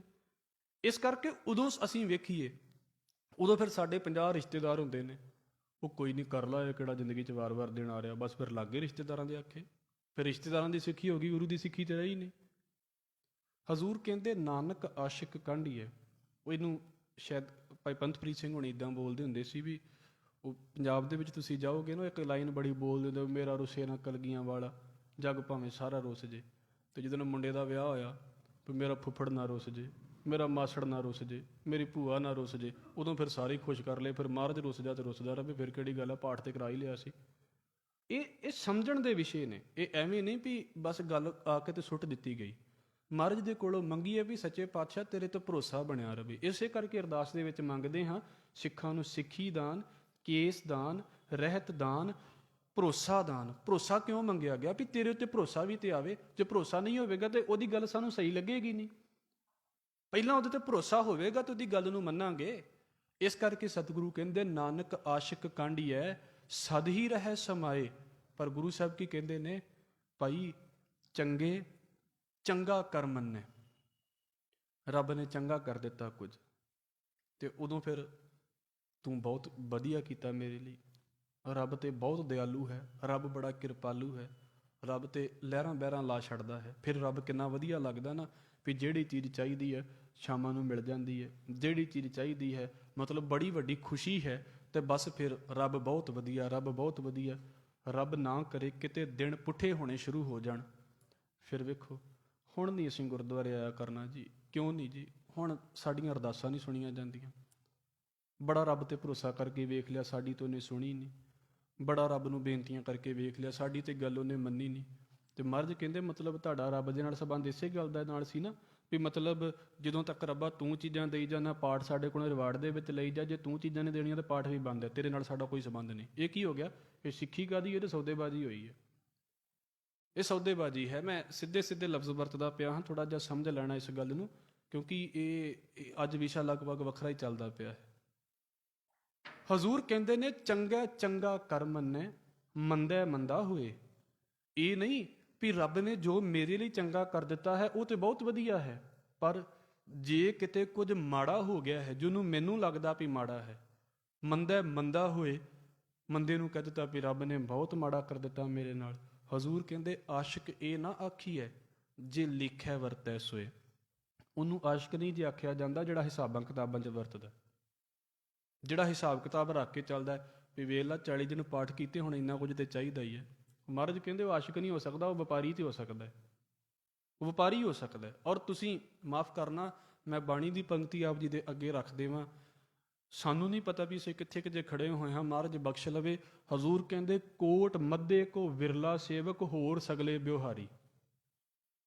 ਮਹਾਰਾਜ ਕਹਿੰਦੇ ਕਰੋੜਾਂ ਦੇ ਵਿੱਚ ਕੋਈ ਇੱਕ ਅੱਧਾ ਸੇਵਕ ਹੈ, ਕੋਈ ਇੱਕ ਅੱਧਾ। ਕੋਟ ਮੱਧੇ ਕੋ ਬਿਰਲਾ ਸੇਵਕ ਹੋਰ ਸਗਲੇ ਵਿਵਹਾਰੀ। ਬਾਕੀ ਤੇ ਸਾਰੇ ਵਿਹਾਰ ਨੂੰ ਹੀ ਤੁਰੇ ਫਿਰਦੇ ਨੇ। ਫਿਰ ਰੱਬਾ ਤੂੰ ਸਾਨੂੰ ਕੀ ਦੇਵੇਂਗਾ, ਉਹਦੇ ਬਦਲੇ ਦੇ ਵਿੱਚ ਸਾਡੇ ਕੋਲੋਂ ਪਾਠ ਵੀ ਲਈ ਜਾ। ਜੇ ਤੇਰੇ ਕੋਲੋਂ ਸਾਨੂੰ ਕੁਝ ਦੇਣ ਨੂੰ ਨਹੀਂ ਹੈਗਾ ਤਾਂ ਫਿਰ ਅਸੀਂ ਤੇਰੇ ਪਾਠ ਕਰਕੇ ਕੀ ਕਰਨਾ? ਹੋਰ ਸਗਲੇ ਵਿਵਹਾਰੀ, ਵਿਹਾਰ ਚੱਲਦਾ ਪਿਆ ਨਾ। ਇਸ ਕਰਕੇ ਹਜ਼ੂਰ ਕਹਿੰਦੇ ਆਸ਼ਿਕ ਇਹ ਨਾ ਆਖੀਏ। ਬੜੀ ਮਹਿੰਗੀ ਪੰਕਤੀ ਹੈ ਮਹਾਰਾਜ ਦੀ ਗੁਰੂ ਗ੍ਰੰਥ ਸਾਹਿਬ ਮਹਾਰਾਜ ਦੇ ਵਿੱਚ। ਕੋਟ ਮੱਧੇ ਕੋ ਵਿਰਲਾ ਸੇਵਕ ਹੋਰ ਸਗਲੇ ਵਿਵਹਾਰੀ। ਹੁਣ ਮੈਨੂੰ ਆਪ ਹੀ ਵੇਖਣਾ ਪੈਣਾ, ਮੈਂ ਕਿਸੇ ਨੂੰ ਕੀ ਕਹਿ ਦੇਵਾਂ ਵੀ ਮੈਂ ਵਿਹਾਰ ਦੇ ਪਾਸੇ ਤੁਰਦਾ ਪਿਆ ਕਿ ਮੈਂ ਪਿਆਰ ਵਾਲੇ ਪਾਸੇ ਤੁਰਦਾ ਪਿਆ। ਆਸ਼ਿਕ ਇਹ ਨਾ ਆਖੀਐ ਜੇ ਲੇਖਿਆ ਵਰਤੈ ਸੋਏ। ਹਿਸਾਬਾਂ ਕਿਤਾਬਾਂ ਦੇ ਵਿੱਚ ਵੀ 40 ਦਿਨ ਤੇਰਾ ਪਾਠ ਕੀਤਾ, ਤੈਨੂੰ ਮੈਂ ਦਿਸਿਆ ਹੀ ਨਹੀਂ। ਉਹ ਫਿਰ ਕਹਿੰਦਾ ਵੀ ਤੈਨੂੰ ਮੈਂ ਦਿਸਿਆ ਹੀ ਨਹੀਂ, ਇੰਨੀ ਜ਼ਿੰਦਗੀ ਤੈਨੂੰ ਸਾਹ ਦੇਈ ਜਾਣਾ, ਹੋਰ ਤੈਨੂੰ ਫਿਰ ਕੀ ਚਾਹੀਦਾ? ਜੇ ਤਾਂ ਬਦਲੇ ਦੇ ਵਿੱਚ ਹੀ ਲੈਣਾ ਤਾਂ ਫਿਰ ਇਹੋ ਕੁਝ ਹੀ ਚੱਲੇਗਾ। ਆਪਾਂ ਇੱਕ ਸਾਖੀ ਸਾਂਝੀ ਕਰਦੇ ਹੁੰਦੇ ਹਾਂ, ਮੈਂ ਸੰਖੇਪ ਜੀ ਕਰ ਦੇਵਾਂ ਕਿਉਂਕਿ ਪਹਿਲਾਂ ਕਾਫੀ ਵਾਰ ਸੁਣਾਈ ਹੈ। ਉਹਨੂੰ ਕਹਿੰਦੇ ਵੀ 20 ਸਾਲ ਨਾ ਦੋ ਜਾਣਿਆਂ ਨੇ ਮਿਲ ਕੇ ਬੰਦਗੀ ਕੀਤੀ, ਤੋ ਕਹਿੰਦੇ ਵੀ ਰੱਬ ਪ੍ਰਗਟ ਹੋ ਗਿਆ। ਹੋਇਆ ਕਿ ਨਹੀਂ ਪ੍ਰਗਟ ਹੋਇਆ, ਪਰ ਉਹ ਸਮਝਾਉਣ ਵਾਲੀ ਗੱਲ ਬੜੀ ਵਧੀਆ ਹੈ। ਕਹਿੰਦੇ ਵੀ ਰੱਬ ਪ੍ਰਗਟ ਹੋ ਗਿਆ ਤੇ ਇੱਕ ਨੇ 20 ਸਾਲ ਬੰਦਗੀ ਕਰਕੇ ਸਿੱਖ ਲਿਆ ਸੀ ਵੀ ਭਾਈ ਨਿਮਰ ਕਿੱਦਾਂ ਰਹਿਣਾ। ਬੰਦਗੀ ਦਾ ਮਤਲਬ ਹੁੰਦਾ ਵੀ ਰੱਬ ਦੀ ਰਜ਼ਾ ਮੰਨਣ ਲੱਗ ਪਈ ਹੈ। ਇੱਕ ਨੂੰ 20 ਸਾਲਾਂ ਦੀ ਪੰਡ ਵੱਜ ਗਈ ਵੀ 20 ਸਾਲ ਬੰਦਗੀ ਕੀਤੀ ਹੈ, ਇਹ ਫਰਕ ਹੁੰਦਾ ਇਹਨਾਂ ਦਾ। ਉਹ ਕਹਿੰਦੇ ਵੀ ਪੁੱਛਿਆ ਗਿਆ ਵੀ ਠੀਕ ਆ ਤੁਸੀਂ 20 ਸਾਲ ਲਾਏ ਨੇ ਤੇ ਹੁਣ ਤੁਸੀਂ ਕੀ ਚਾਹੁੰਦੇ ਜੇ? ਤੂੰ ਇੱਕ ਤੇ ਆਂਦਾ ਵੀ ਮਹਾਰਾਜ ਜੋ ਤੁਸੀਂ ਕਰੋਗੇ ਠੀਕ ਹੀ ਠੀਕ ਹੈ। ਇਹ ਵੀ ਇਦਾਂ ਦੀ ਗੱਲ ਹੁੰਦੀ ਹੈ ਵੀ ਗੁਰਦੁਆਰੇ ਪਹਿਲੇ ਦਿਨ ਆਈਏ ਨਾ ਅਸੀਂ ਤੇ ਹੋ ਸਕਦਾ ਕੁਝ ਸਿੱਖ ਕੇ ਚਲੇ ਜਾਈਏ, ਤੇ ਇਦਾਂ ਵੀ ਹੋ ਜਾਂਦਾ ਵੀ ਮੈਂ 5 ਸਾਲ ਹੋ ਗਏ ਮੈਨੂੰ ਗੁਰਦੁਆਰੇ ਆਉਂਦੇ ਨੇ, ਤੁਸੀਂ ਨਵੇਂ ਆ ਗਏ ਜੇ। ਉਹ ਨਾਲ 5 ਸਾਲਾਂ ਦੀ ਪੰਡ ਵੀ ਨਾਲ ਆ ਜਾਂਦੀ, ਉਹ ਫਿਰ ਸਿੱਖਣ ਨਹੀਂ ਦਿੰਦੀ ਕੁਝ। ਤੇ ਅਸੀਂ ਕਈ ਵਾਰ ਵਿਚਾਰਦੇ ਹਾਂ ਇਸ ਗੱਲ ਨੂੰ। ਤਾਂ ਚਲੋ ਹੁਣ ਉਹ ਕਹਿੰਦਾ ਵੀ 20 ਸਾਲ ਹੋ ਗਏ ਨੇ ਮਹਾਰਾਜ ਜੀ, ਜੋ ਤੁਸੀਂ ਕਰ ਦੇਵੋਗੇ ਠੀਕ ਹੈ ਬਸ। ਤੂੰ ਅਗਰ ਤੈਨੂੰ ਕੀ ਚਾਹੀਦਾ? ਦੂਜੇ ਨੂੰ ਪੁੱਛਿਆ। 20 ਸਾਲ ਹੋ ਗਏ, ਇਨਸਾਫ ਚਾਹੀਦਾ, ਹੁਣ 20 ਸਾਲਾਂ ਦੇ ਹਿਸਾਬ ਨਾਲ ਦਈ ਕੁਝ। ਉਹ ਫਿਰ ਪਤਾ ਕੀ ਕਹਿੰਦਾ ਵੀ ਜਿਹੜੇ ਪੱਥਰ ਤੇ ਬਹਿ ਕੇ 20 ਸਾਲ ਭਗਤੀ ਕੀਤੀ ਨੇ, ਹੁਣ 20 ਸਾਲ ਸਿਰ ਤੇ ਚੁੱਕ ਕੇ ਰੱਖ। ਫਿਰ ਵਿਹਾਰ ਤੇ ਇਦਾਂ ਹੀ ਚੱਲਦਾ ਹੈ ਵੀ ਤੂੰ 20 ਸਾਲ ਪੱਥਰ ਨੂੰ ਦੁੱਖ ਦਿੱਤਾ, ਹੁਣ ਪੱਥਰ ਦਾ ਦੁੱਖ ਵੀ ਤੇ ਬਰਦਾਸ਼ਤ ਕਰਨਾ। ਵਿਹਾਰ ਤੇ ਫਿਰ ਇਦਾਂ ਹੀ ਚੱਲੇਗਾ। ਪਰ ਇੱਕ ਪੰਕਤੀ ਭਾਈ ਨੰਦ ਲਾਲ ਜੀ ਦੀ ਆਪ ਜੀ ਦੇ ਅੱਗੇ ਰੱਖ ਦੇਵਾਂ। ਬੜੇ ਪਿਆਰ ਵਾਲੇ ਬੋਲ ਨੇ, ਮਹਾਰਾਜ ਬਖਸ਼ ਲਵੇ। ਅਤੇ ਸਾਡੇ ਨਾ ਐਵੇਂ ਮਨ ਦੇ ਵਿੱਚ ਸਾਨੂੰ ਸਿਖਾ ਦਿੱਤਾ ਗਿਆ ਹੈ ਵੀ ਸ਼ਾਇਦ ਕਿਤੇ ਪਾਠਾਂ ਦੇ ਬਦਲੇ ਦੇ ਵਿੱਚ ਰੱਬ ਮਿਲ ਜਾਂਦਾ। ਉਹ ਕਿੱਥੇ, ਇਹ ਗੱਲਾਂ ਹੀ ਬੜੀ ਦੂਰ ਦੀਆਂ ਚੱਲ ਗਈਆਂ ਨੇ ਸਾਡੇ 'ਚ। ਇਹ ਸਾਨੂੰ ਸਿਖਾ ਦਿੱਤਾ ਗਿਆ, ਸੇਵਾ ਕਰਨੀ ਹੈ ਮੈਂ ਆਪਣੇ ਲਈ ਕਰਨੀ ਹੈ, ਪਾਠ ਕਰਨਾ ਹੈ ਆਪਣੇ ਲਈ ਕਰਨਾ ਹੈ, ਬਾਣੀ ਪੜ੍ਹਨੀ ਹੈ ਆਪਣੇ ਲਈ ਪੜ੍ਹਨੀ ਹੈ। ਭਾਈ ਗੁਰਦਾਸ ਸਾਹਿਬ ਇੱਕ ਬੋਲ ਬੋਲਦੇ ਨੇ, ਕਹਿੰਦੇ ਵੀ ਕਦੀ ਤੁਸੀਂ ਇਹ ਸੋਚੋ ਨਾ ਵੀ ਕੋਈ ਸਮੁੰਦਰ ਦੇ ਵਿੱਚ ਜਾ ਕੇ ਕਵੇ 2-4 ਮੋਤੀ ਸੁੱਟ ਕੇ ਵੀ ਲੈ ਮੈਂ ਸਮੁੰਦਰ ਲਈ ਮੋਤੀ ਲੈ ਕੇ ਆਇਆ, ਸਮੁੰਦਰ ਅੱਗੋਂ ਹੱਸੇਗਾ ਨਹੀਂ ਵੀ ਇਹਨਾਂ ਜਦ ਢੇਰ ਲੱਗਾ ਪਿਆ ਮੇਰੇ ਅੱਗੇ। ਕੋਈ ਪਹਾੜ ਦੇ ਵਿੱਚ ਜਾ ਕੇ ਕਵੇ ਵੀ ਲੈ ਮੈਂ ਪਹਾੜ ਲਈ ਸੋਨਾ ਲੈ ਕੇ ਆਇਆ, ਤੇ ਪਹਾੜ ਅੱਗੋਂ ਹੱਸੇਗਾ ਨਹੀਂ ਵੀ ਇਹਦੇ ਤੋਂ ਵੱਧ ਸੋਨਾ ਤਾਂ ਮੇਰੇ ਅੰਦਰ ਉਦਾਂ ਲੱਗਾ ਪਿਆ। ਭਾਈ ਗੁਰਦਾਸ ਸਾਹਿਬ ਕਹਿੰਦੇ ਤੈਸੇ ਗਿਆਨ ਧਿਆਨ ਠਾਨ ਪ੍ਰਾਣ ਦੇ ਰਿਝਾਇਓ, ਚਾਹੇ ਪ੍ਰਾਣਪਤ ਸਤਿਗੁਰੂ ਕੈਸੇ ਕਹਿ ਰਿਝਾਵੇ ਜੀ। ਬੰਦਾ ਆਪਣੇ ਗਿਆਨ ਦੇ ਨਾਲ, ਆਪਣੇ ਧਿਆਨ ਦੇ ਨਾਲ, ਆਪਣੇ ਪ੍ਰਾਣ ਅਰਪ ਕੇ ਚਾਹੁੰਦਾ ਵੀ ਲੈ ਰੱਬਾ ਵੇਖ ਲੈ ਮੇਰੇ ਵੱਲ, ਤੇਰੇ ਲਈ ਮੈਂ ਕਿੰਨਾ ਕੁਝ ਕਰਦਾ ਪਿਆ। ਕਦੇ ਬਸ ਹੱਸ ਛੱਡਦਾ ਹੈ ਵੀ ਜੋ ਤੂੰ ਮੇਰੇ ਅੱਗੇ ਅਰਪਣ ਕਰਦਾ ਪਿਆ ਇਹਦੇ ਵਿੱਚ ਤੇਰਾ ਹੈ ਕੀ ਹੈ, ਸਾਰਾ ਕੁਝ ਤੇ ਮੇਰਾ ਦਿੱਤਾ ਹੋਇਆ। ਆਸ਼ਿਕ ਇਹ ਨਾ ਆਖੀਏ ਜੇ ਲੇਖਿਆ ਵਰਤੈ ਸੋਏ। ਭਾਈ ਨੰਦ ਲਾਲ ਕਹਿੰਦੇ ਨੇ, ਕਹਿੰਦੇ ਮੈਂ ਗੁਰੂ ਗੋਬਿੰਦ ਸਿੰਘ ਸੱਚੇ ਪਾਤਸ਼ਾਹ ਜੀ ਦੇ ਕੋਲ ਬੈਠਾ ਸੀ ਤੇ ਮੇਰੇ ਮਨ ਦੇ ਵਿੱਚ ਖਿਆਲ ਆ ਗਿਆ ਵੀ ਗੁਰੂ ਗੋਬਿੰਦ ਸਿੰਘ ਸੱਚੇ ਪਾਤਸ਼ਾਹ ਤੁਸੀਂ ਇੱਕ ਵਾਰ ਮੇਰੇ ਵੱਲ ਵੇਖ ਲਓ ਨਾ। ਵੈਸੇ ਵਾਰ-ਵਾਰ ਇਹੋ ਗੱਲ ਕਰਦੇ ਹੁੰਦੇ ਨੇ ਵੀ ਬਸ ਇੱਕੋ ਹੀ ਨਿਗਾਹ ਬਹੁਤ ਹੈ, ਤੁਸੀਂ ਇੱਕ ਵਾਰ ਮੇਰੇ ਵੱਲ ਵੇਖ ਲਓ ਨਾ ਤੇ ਮੈਂ ਆਪਣੀ ਜ਼ਿੰਦਗੀ ਦੇ ਦੇਵਾਂ, ਮੈਂ ਆਪਣੀ ਜਾਨ ਦੇ ਦੇਵਾਂ, ਤੁਸੀਂ ਇੱਕ ਵਾਰ ਮੇਰੇ ਵੱਲ ਵੇਖ ਲਓ। ਗੁਫਤਮ ਕੇ ਜਾਨ ਦੇਹਮ ਇਵਜ਼ੇ ਯਕ ਨਿਗਾਹੇ ਤੋਂ, ਤੂੰ ਬਸ ਇੱਕ ਵਾਰ ਮੇਰੇ ਵੱਲ ਵੇਖ ਤੇ ਮੈਂ ਆਪਣੀ ਜ਼ਿੰਦਗੀ ਕੁਰਬਾਨ ਕਰ ਦੇਵਾਂ। ਤੇ ਕਹਿੰਦੇ ਅੱਗੋਂ ਗੁਰੂ ਗੋਬਿੰਦ ਸਿੰਘ ਸੱਚੇ ਪਾਤਸ਼ਾਹ ਪਤਾ ਕੀ ਕਹਿੰਦੇ, ਗੁਫਤਾ ਕੇ ਮਿਆਨੇ ਮਾਓ ਤੋਂ ਸੌਦਾ ਨਵੇਂ ਸ਼ਬਦ। ਤੇ ਅੱਗੋਂ ਗੁਰੂ ਗੋਬਿੰਦ ਸਿੰਘ ਮਹਾਰਾਜ ਦਾ ਜਵਾਬ ਸੀ ਵੀ ਭਾਈ ਤੇਰੇ ਤੇ ਮੇਰੇ ਵਿੱਚ ਸੌਦਾ ਨਹੀਂ ਹੋ ਸਕਦਾ, ਵੀ ਤੂੰ ਚਾਹੁੰਦਾ ਵੀ ਮੈਂ ਤੇਰੇ ਵੱਲ ਵੇਖਾਂ ਤੇ ਉਹਦੇ ਬਦਲੇ ਦੇ ਵਿੱਚ ਤੂੰ ਪ੍ਰਾਣ ਦੇਵੇਂ, ਇਹ ਤੇਰੇ ਮੇਰੇ ਵਿੱਚ ਸੌਦੇਬਾਜ਼ੀਆਂ ਕਿੱਦਣ ਦੀਆਂ ਹੋਣ ਲੱਗ ਪਈਆਂ ਨੇ। ਅਸੀਂ ਪਤਾ ਨਹੀਂ ਕਿਹੜੀਆਂ ਖੇਡਾਂ ਦੇ ਵਿੱਚ ਤੁਰੇ ਫਿਰਦੇ ਹਾਂ, ਮਾਲਕ ਨੇ ਤੇ ਗੱਲਾਂ ਹੀ ਬੜੀਆਂ ਵੱਖਰੀਆਂ ਕਰਕੇ ਰੱਖ ਦਿੱਤੀਆਂ ਨੇ ਜ਼ਿੰਦਗੀ ਦੇ ਵਿੱਚ। ਕਿਹੜੀਆਂ ਚੀਜ਼ਾਂ ਦੇ ਬਦਲੇ ਖਰੀਦ ਲਵਾਂਗੇ। ਕੋਈ ਇੱਦਾਂ ਸੋਚਦਾ ਪਿਆ ਨਾ ਵੀ ਮੈਂ 40 ਪਾਠਾਂ ਦੇ ਬਦਲੇ ਖਰੀਦ ਲਵਾਂਗਾ, ਕੋਈ ਸੋਚਦਾ ਪਿਆ ਮੈਂ ਨੰਗੇ ਪੈਰਾਂ ਦੇ ਬਦਲੇ ਖਰੀਦ ਲਵਾਂਗਾ, ਕੋਈ ਸੋਚਦਾ ਪਿਆ ਮੈਂ ਅੱਗ ਦੇ ਲਾਗੇ ਬੈਠ ਕੇ ਖਰੀਦ ਲਵਾਂਗਾ, ਕੋਈ ਸੋਚਦਾ ਪਿਆ ਵੀ ਮੈਂ ਠੰਡੇ ਪਾਣੀ ਦੇ ਬਦਲੇ ਰੱਬ ਨੂੰ ਖਰੀਦ ਲਵਾਂਗਾ। ਤੇ ਗੁਰੂ ਗੋਬਿੰਦ ਸਿੰਘ ਸੱਚੇ ਪਾਤਸ਼ਾਹ ਦੀ ਬਾਣੀ ਦਾ ਇੱਕ ਬੋਲ ਹੈ, ਤਾਪ ਕੇ ਸਹਿ ਤੇ ਜੋ ਪਿਆ ਪਾਈਐ ਅਤਾਪ ਨਾਥ ਤਾਪ ਨਾ ਅਨੇਕ ਤਨ ਘਾਇਲ ਸਹਿਤ ਹੈ। ਜੇ ਲੱਗਦਾ ਵੀ ਸਰੀਰ ਨੂੰ ਕਸ਼ਟ ਦੇ ਕੇ ਰੱਬ ਮਿਲਦਾ ਹੈ ਤੇ ਮਹਾਰਾਜ ਕਹਿੰਦੇ ਨੇ ਜਿਹੜਾ ਵਿਚਾਰਾ ਜੰਗ ਦੇ ਮੈਦਾਨ ਦੇ ਵਿੱਚ ਬੇਹੋਸ਼ ਹੋ ਕੇ ਪਿਆ ਹੁੰਦਾ, 50 ਉਹਨੂੰ ਫੱਟ ਲੱਗੇ ਹੁੰਦੇ ਨੇ, ਉਹਦੇ ਤੋਂ ਵੱਧ ਕਸ਼ਟ ਕੌਣ ਚੱਲਦਾ ਹੈ? ਫਿਰ ਤਾਂ ਰੱਬ ਉਹਦੇ ਕੋਲ ਪਹਿਲਾਂ ਪਹੁੰਚਣਾ ਚਾਹੀਦਾ। ਆਸ਼ਿਕ ਇਹ ਨਾ ਆਖੀਐ ਜੇ ਲੇਖਿਆ ਵਰਤੈ ਸੋਏ, ਮਿੰਟ ਵਿੱਚ ਗਣਾਉਣ ਲੱਗ ਪਵੇ ਵੀ ਲੈ ਮੈਂ ਆਹ ਕੀਤਾ ਸੀ, ਮੈਂ ਉਹ ਕੀਤਾ ਸੀ। ਮਹਾਰਾਜ ਕਹਿੰਦੇ ਆਸ਼ਿਕ ਨਹੀਂ ਹੋ ਸਕਦਾ, ਵਪਾਰੀ ਜ਼ਰੂਰ ਹੋ ਸਕਦਾ। ਹੁਣ ਮਹਾਰਾਜ ਬਖਸ਼ ਲਵੇ ਅਸੀਂ ਕਿਤੇ ਵਪਾਰ ਵਾਲੇ ਪਾਸੇ ਨਾ ਤੁਰ ਪਈਏ। ਆਸ਼ਿਕ ਇਹ ਨਾ ਆਖੀਏ ਜੇ ਲੇਖਿਆ ਵਰਤੈ ਸੋਏ। ਫਿਰ ਅਗਲਾ ਸ਼ਲੋਕ ਵੀ ਇਹਦੇ ਨਾਲ ਹੈ, ਮਹਿਲਾ ਦੂਜਾ ਸਲਾਮ ਜਵਾਬ ਦੋਵੇਂ ਕਰੇ ਮੁੰਡੋ ਕੁੱਥਾ ਜਾਏ। ਸਲਾਮ ਦਾ ਮਤਲਬ ਹੁੰਦਾ ਹੈ ਨਮਸਕਾਰ ਕਰਨੀ, ਜਵਾਬ ਦਾ ਮਤਲਬ ਹੁੰਦਾ ਹੈ ਜਵਾਬ ਦੇਣਾ, ਨਾ ਕਰ ਦੇਣੀ। ਜਵਾਬ ਦਾ ਮਤਲਬ ਆਨਸਰ ਨਹੀਂ ਹੈ। ਇੱਥੇ ਤੁਹਾਨੂੰ ਵੀ ਪਤਾ ਪੰਜਾਬੀ ਦੇ ਵਿੱਚ ਆਪਾਂ ਇੱਕ ਗੱਲ ਕਹਿੰਦੇ ਹੁੰਦੇ ਨਾ ਵੀ ਉਹਨੇ ਮੈਨੂੰ ਜਵਾਬ ਦੇ ਦਿੱਤਾ, ਉਹਦਾ ਮਤਲਬ ਕੀ ਹੁੰਦਾ ਵੀ ਮੈਨੂੰ ਨਾ ਕਰ ਦਿੱਤੀ ਹੈ ਉਹਨੇ। ਇੱਥੇ ਜਵਾਬ ਦਾ ਮਤਲਬ ਆਹ ਹੈ, ਸਲਾਮ ਵੀ ਕਰ ਦਿੰਦਾ ਹੈ ਤੇ ਜਵਾਬ ਵੀ ਦੇ ਦਿੰਦਾ ਹੈ। ਮਤਲਬ ਆਖੇ ਵੀ ਲੱਗ ਜਾਂਦਾ ਹੈ, ਸਿਰ ਵੀ ਬੜੇ ਜ਼ੋਰ-ਜ਼ੋਰ ਦੀ ਮੱਥਾ ਟੇਕਦਾ ਹੈ, ਪਰ ਜਿੱਦਣ ਉਹ ਕਿਸੇ ਗੱਲ ਨੂੰ ਕਰਨ ਨੂੰ ਕਹਿੰਦਾ ਹੈ ਨਾ, ਫਿਰ ਉਹ ਕਹਿੰਦਾ ਨਹੀਂ ਇਹ ਮੇਰੇ ਵੱਸ ਦੀ ਖੇਡ ਨਹੀਂ। ਸਲਾਮ ਜਵਾਬ ਦੋਵੇਂ ਕਰੇ, ਉਹ ਦੋਵੇਂ ਹੀ ਉਹਦੇ ਵਿੱਚ ਭਰੇ ਹੋਏ ਨੇ। ਮਹਾਰਾਜ ਬਖਸ਼ ਲਵੇ, ਮੈਂ ਨਹੀਂ ਕਹਿੰਦਾ ਵੀ ਅਸੀਂ ਸਿਰਫ ਸਲਾਮਾਂ ਹੀ ਕਰਨ ਵਾਲੇ ਹਾਂ, ਨਹੀਂ, ਸਾਡੇ ਕੋਲੋਂ ਵੀ ਜਵਾਬ ਦਿੱਤੇ ਜਾਂਦੇ ਨੇ।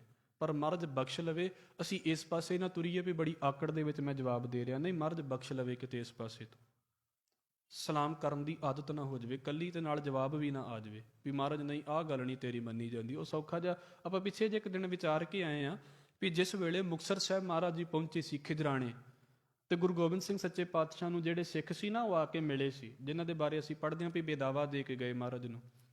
ਉਹ ਕਹਿੰਦੇ ਵੀ ਮਹਾਰਾਜ ਜੀ ਵੇਖੋ ਵੀ ਚਮਕੌਰ ਸਾਹਿਬ ਦੇ ਅੰਦਰ ਤੁਹਾਡੇ ਬੱਚੇ ਸ਼ਹੀਦ ਹੋ ਗਏ, ਛੋਟੇ ਸਾਹਿਬਜ਼ਾਦੇ ਸਰਹੰਦ ਦੇ ਅੰਦਰ ਸ਼ਹੀਦ ਹੋ ਗਏ ਨੇ, ਤੇ ਸਾਨੂੰ ਬੜਾ ਦੁੱਖ ਹੈ ਵੀ ਤੁਹਾਡੇ ਇੱਦਾਂ ਪਰਿਵਾਰ ਦੇ ਮੈਂਬਰ ਜਿਹੜੇ ਨੇ ਉਹ ਚੜ੍ਹਾਈ ਕਰ ਗਏ ਨੇ, ਤੇ ਤੁਸੀਂ ਇਸ ਤਰ੍ਹਾਂ ਕਰੋ ਵੀ ਅਸੀਂ ਵਿੱਚ ਪੈ ਜੰਨੇ ਆ ਤੇ ਤੁਹਾਡੀ ਸੁਲਾਹ ਕਰਾ ਦਿੰਦੇ ਆ ਔਰੰਗਜ਼ੇਬ ਦੇ ਨਾਲ। ਤੇ ਜੇ ਤੁਸੀਂ ਇਦਾਂ ਹੀ ਮਤਲਬ ਕਿਰਪਾਨ ਵਾਲਾ ਹੀ ਕੰਮ ਰੱਖਣਾ ਹੈ ਵੀ ਬਸ ਇਹੋ ਹੀ ਲੜਾਈਆਂ ਹੀ ਕਰਨੀਆਂ ਨੇ, ਫਿਰ ਸਾਡਾ ਤੁਹਾਡਾ ਜਵਾਬ ਹੈ, ਫਿਰ ਅਸੀਂ ਤੁਹਾਡੀ ਸਿੱਖੀ ਨਹੀਂ ਨਿਭਾ ਸਕਦੇ। ਉਹ ਮਹਾਰਾਜ ਨੇ ਫਿਰ ਗੱਲ ਕਹੀ ਸੀ ਨਾ ਵੀ ਭਾਈ ਜਦੋਂ ਗੁਰੂ ਅਰਜਨ ਸਾਹਿਬ ਮਹਾਰਾਜ ਦਾ ਵੇਲਾ ਸੀ, ਗੁਰੂ ਤੇਗ ਬਹਾਦਰ ਸਾਹਿਬ ਮਹਾਰਾਜ ਦਾ ਵੇਲਾ ਸੀ, ਤੁਸੀਂ ਉਦੋਂ ਕਿੱਥੇ ਸੀ? ਤੁਸੀਂ ਉਦੋਂ ਕਿਉਂ ਨਹੀਂ ਵਿੱਚ ਪਏ? ਅੱਜ ਤੁਸੀਂ ਹੁਣ ਵਿੱਚ ਪੈ ਕੇ ਸਲਾਹਾਂ ਦੇਣ ਆ ਗਏ ਜੇ। ਕਹਿਣ ਦਾ ਭਾਵ ਸਿਰਫ ਇੰਨਾ ਕੁ ਹੈ ਵੀ ਮੰਨ ਵੀ ਲੈਣਾ ਵੀ ਉਹ ਸਾਡਾ ਗੁਰੂ ਹੈ। ਜਦੋਂ ਉਹ ਕੋਈ ਗੱਲ ਕਰਨ ਨੂੰ ਕਹਿੰਦਾ ਹੈ ਤੇ ਫਿਰ ਉਹ ਕਹਿੰਦਾ ਵੀ ਨਹੀਂ, ਇਹ ਮੇਰੇ ਵੱਸ ਦੀ ਗੱਲ ਨਹੀਂ। ਇਹਨੂੰ ਮਹਾਰਾਜ ਜਿੱਦਾਂ ਕਹਿੰਦੇ ਨੇ, ਜਾਂ ਗੁਰ ਕਹੈ ਉੱਠੋ ਮੇਰੇ ਭਾਈ, ਬਹਿ ਜਾਹੇ ਘੁਸਰ ਬਗੁਲਾਰੇ। ਜਦੋਂ ਗੁਰੂ ਕਹਿੰਦਾ ਨਾ ਵੀ ਜਾਓ ਭਾਈ ਉੱਠ ਕੇ ਸੇਵਾ ਕਰੋ, ਉਦੋਂ ਮੂੰਹ ਲਕਾਉਣ ਨੂੰ ਫਿਰਦੇ ਵੀ ਕਿਤੇ ਮੈਨੂੰ ਨਾ ਕਿਤੇ ਕਹਿ ਦੇਵੇ ਵੀ ਆਹ ਕੰਮ ਤੂੰ ਕਰ ਲੈ। ਬਹਿ ਜਾਹੇ ਘੁਸਰ ਬਗੁਲਾਰੇ, ਲੁਕ ਲੁਕ ਕੇ ਤੇ ਇੱਕ ਦੂਸਰੇ ਦੇ ਵਿੱਚ ਮੂੰਹ ਛਪਾਉਣ ਵਾਲੀਆਂ ਆਦਤਾਂ। ਹਜ਼ੂਰ ਕਹਿੰਦੇ ਨੇ ਇਦਾਂ ਨਹੀਂ, ਗੁਰਸਿੱਖਾਂ ਅੰਦਰ ਸਤਿਗੁਰੂ ਵਰਤਿਆ ਝੁਣ ਕੱਢੇ ਲੱਧੋ ਵਾਰੇ। ਮਹਾਰਾਜ ਆਪ ਸਿੱਖਾਂ ਦੇ ਅੰਦਰ ਵਰਤਦਾ, ਉਹ ਵੇਖਦੇ ਹੀ ਕੱਢ ਦਿੰਦਾ ਵੀ ਇਹਨਾਂ ਨੂੰ ਬਾਹਰ ਕੱਢੋ, ਇਹ ਵਿੱਚ ਰਲਣ ਵਾਲੇ ਹੈ ਨਹੀਂ ਜੇ। ਸਲਾਮ ਜਵਾਬ ਦੋਵੇਂ ਕਰੇ, ਮੁੰਡੋਂ ਕੁੱਥਾ ਜਾਏ। ਮੁੱਢ ਦਾ ਮਤਲਬ ਰੂਟ ਤੋਂ ਹੀ, ਸ਼ੁਰੂਆਤ ਤੋਂ ਹੀ। ਜਿਹਨੂੰ ਅਜੇ ਤੱਕ ਮਤਲਬ ਇਦਾਂ ਕਹਿ ਲਈਏ ਵੀ ਇਹ ਹੀ ਨਹੀਂ ਮੰਨਣਾ ਆਇਆ ਵੀ ਗੁਰੂ ਗ੍ਰੰਥ ਸਾਹਿਬ ਸੱਚੇ ਪਾਤਸ਼ਾਹ ਜੀ ਜੋ ਤੁਸੀਂ ਕਹਿੰਦੇ ਜੇ 100% ਸਹੀ ਹੈ ਤੇ ਮੇਰੇ ਲਈ ਯਕੀਨ ਵਾਲਾ ਹੈ, ਮੈਂ ਮੰਨਦਾ ਹਾਂ ਇਸ ਗੱਲ ਨੂੰ, ਉਹ ਵੀ ਤੇਰੀ ਬਖਸ਼ਿਸ਼ ਦੇ ਨਾਲ ਮੰਨਦਾ ਹਾਂ। ਜਿਹਨੂੰ ਇਹ ਹੀ ਯਕੀਨ ਹੈ ਵੀ 70% ਬਾਣੀ ਠੀਕ ਹੈ, 30% ਦੇ ਉੱਤੇ ਮੈਨੂੰ ਭਰੋਸਾ ਨਹੀਂ, ਮਹਾਰਾਜ ਕਹਿੰਦੇ ਉਹਦਾ ਤੇ ਮੱਥਾ ਟੇਕਣਾ ਵੀ ਐਵੇਂ ਸਮਝ ਲਓ ਵੀ ਬੇਕਾਰ ਹੀ ਹੈ। ਜਿਹਨੂੰ ਭਰੋਸਾ ਹੀ ਨਹੀਂ ਉਹਦਾ ਮੱਥਾ ਟੇਕਣਾ ਕੀ ਹੈ? ਆਪਾਂ ਇੱਕ ਬੋਲ ਪੜ੍ਹਦੇ ਹਾਂ ਨਾ ਸੁਖਮਨੀ ਸਾਹਿਬ ਦਾ, ਜਾਗ ਕੇ ਹਿਰਦੈ ਵਿਸ਼ਵਾਸ ਪ੍ਰਭ ਆਇਆ, ਤਤ ਗਿਆਨ ਤਿਸ ਮਨ ਪ੍ਰਗਟਾਇਆ। ਗੁਰੂ ਗ੍ਰੰਥ ਸਾਹਿਬ ਮਹਾਰਾਜ ਨੂੰ ਮੱਥਾ ਟੇਕਣਾ, ਤੁਸੀਂ ਸ਼ਾਇਦ ਇਸ ਗੱਲ ਨੂੰ ਨੋਟ ਕੀਤਾ ਹੋਵੇਗਾ, ਮਹਾਰਾਜ ਜੀ ਕਈ ਬੰਦੇ ਮੱਥਾ ਟੇਕਦੇ ਨੇ, ਵੇਖਦੇ ਉਹਨਾਂ ਦੀਆਂ ਅੱਖਾਂ ਦੇ ਵਿੱਚੋਂ ਪਾਣੀ ਆ ਜਾਂਦਾ ਹੈ। ਨਗਰ ਕੀਰਤਨ ਨਿਕਲਦਾ ਪਿਆ ਹੈ, ਮਹਾਰਾਜ ਦੇ ਦਰਸ਼ਨ ਕਰਕੇ ਅੱਖਾਂ ਦੇ ਵਿੱਚੋਂ ਪਾਣੀ ਆ ਗਿਆ। ਤਾਂ ਕਈ ਇਦਾਂ ਦੇ ਵੀ ਤੇ ਹੈਗੇ ਨੇ ਝੁਕਣ ਨੂੰ ਜੀ ਨਹੀਂ ਕਰਦਾ ਉਹਨਾਂ ਦਾ। ਸਤਿਗੁਰੂ ਕਹਿੰਦੇ ਨੇ ਭਾਈ ਜੇ ਯਕੀਨ ਹੀ ਨਹੀਂ ਹੈ ਵੀ ਜਿਹਨੂੰ ਮੱਥਾ ਟੇਕਦਾ ਪਿਆ ਹਾਂ ਤੇ ਉਹ ਤੇ ਫਿਰ ਮੱਥਾ ਟੇਕਿਆ ਵੀ ਤੇ ਜਵਾਬ ਦਿੱਤਾ, ਇਹ ਤੇ ਦੋਵੇਂ ਬੇਕਾਰ ਦੀਆਂ ਗੱਲਾਂ ਨੇ। ਸਲਾਮ ਜਵਾਬ ਦੋਵੇਂ ਕਰੇ। ਜਿਹੜਾ ਬੰਦੇ ਨੂੰ ਆਦਤ ਪੈ ਗਈ ਹੈ ਇਹ ਕੁਝ ਕਰਨ ਦੀ, ਵੀ ਅੱਧੀ ਮੰਨ ਲਈ ਅੱਧੀ ਨਹੀਂ ਮੰਨੀ, ਅੱਧੀਆਂ ਗੱਲਾਂ ਤੇ ਜਵਾਬ ਦੇ ਦਿੱਤਾ, ਮੁੰਡੋਂ ਕੁੱਥਾ ਜਾਏ। ਹਜ਼ੂਰ ਕਹਿੰਦੇ ਨਾਨਕ ਦੋਵੇਂ ਕੂੜੀਆਂ। ਇਹ ਤਾਂ ਦੋਵੇਂ ਗੱਲਾਂ ਸਮਝ ਲਓ ਵੀ ਕੂੜੀਆਂ ਨੇ, ਝੂਠੀਆਂ ਨੇ ਦੋਵੇਂ ਗੱਲਾਂ। ਕੀ ਹੈ? ਥਾਏ ਨਾ ਕਾਈ ਪਾਏ, ਇਹਨਾਂ ਦੀ ਕੁਝ ਵੀ ਥਾਂ ਮਾਲਕ ਦੇ ਘਰ ਦੇ ਵਿੱਚ ਨਹੀਂ ਹੈ। ਇਹੋ ਜਿਹਾ ਬੰਦਾ ਕਿਤੇ ਵੀ ਥਾਂ ਨਹੀਂ ਪਾ ਸਕਦਾ।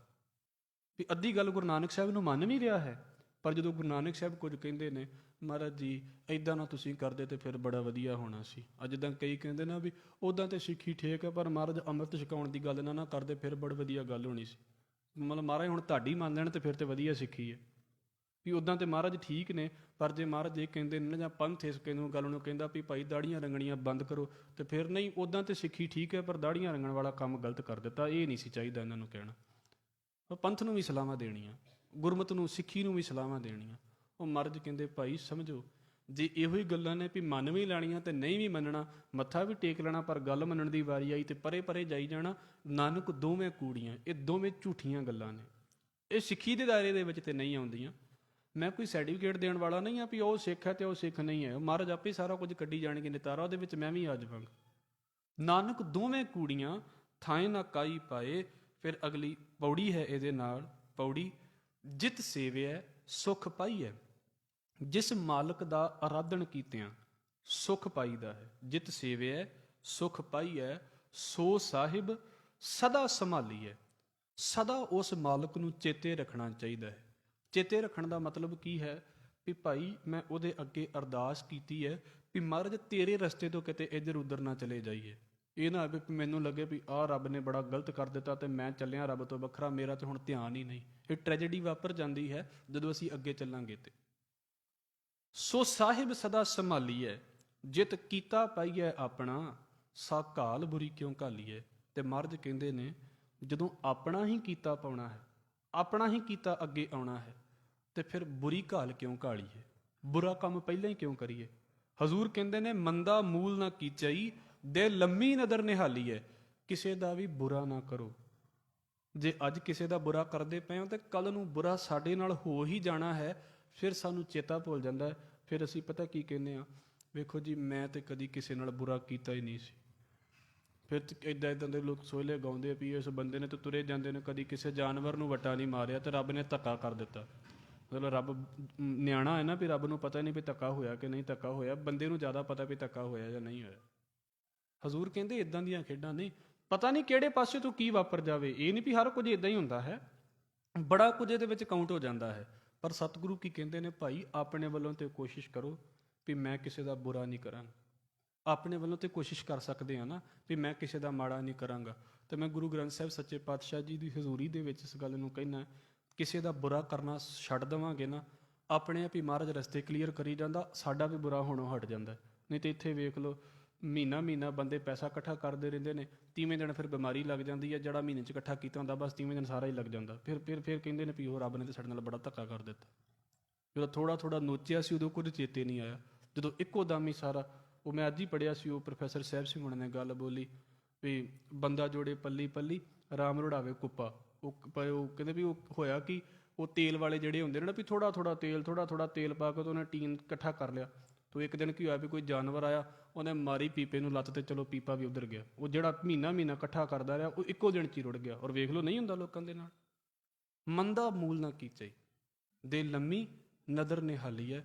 ਮਹਾਰਾਜ ਕਹਿੰਦੇ ਥੋੜ੍ਹਾ ਜਿਹਾ ਦੂਰ ਬਾਰੇ ਸੋਚੋ ਨਾ। ਅੱਜ ਦੇ ਬਾਰੇ ਤਾਂ ਸੋਚਦੇ ਜੇ ਵੀ ਕੋਈ ਨਹੀਂ, ਕਰ ਲੈ ਗਲਤ ਤੇ ਕੀ ਫਰਕ ਪੈਂਦਾ, ਠੱਗੀ ਮਾਰ ਲਈ ਕੀ ਫਰਕ ਪੈਂਦਾ। ਉਹਨੇ ਸੋਚ ਕੇ ਵੇਖੋ ਨਾ ਵੀ ਕੱਲ੍ਹ ਨੂੰ ਤੁਹਾਡੇ ਵੀ ਤਾਂ ਬੱਚੇ ਵੱਡੇ ਹੋਣੇ ਨੇ, ਕੱਲ੍ਹ ਨੂੰ ਤੁਹਾਡਾ ਵੀ ਤਾਂ ਪਰਿਵਾਰ ਅੱਗੇ ਵਧਣਾ ਹੈ। ਕਿ ਤੁਹਾਡੇ ਪਰਿਵਾਰ ਦੇ ਨਾਲ ਇੱਦਾਂ ਕਰੇਗਾ ਤੇ ਫਿਰ ਤੁਹਾਨੂੰ ਦੁੱਖ ਹੋਏਗਾ। ਲੰਮਾ ਕਿਉਂ ਨਹੀਂ ਸੋਚਦੇ?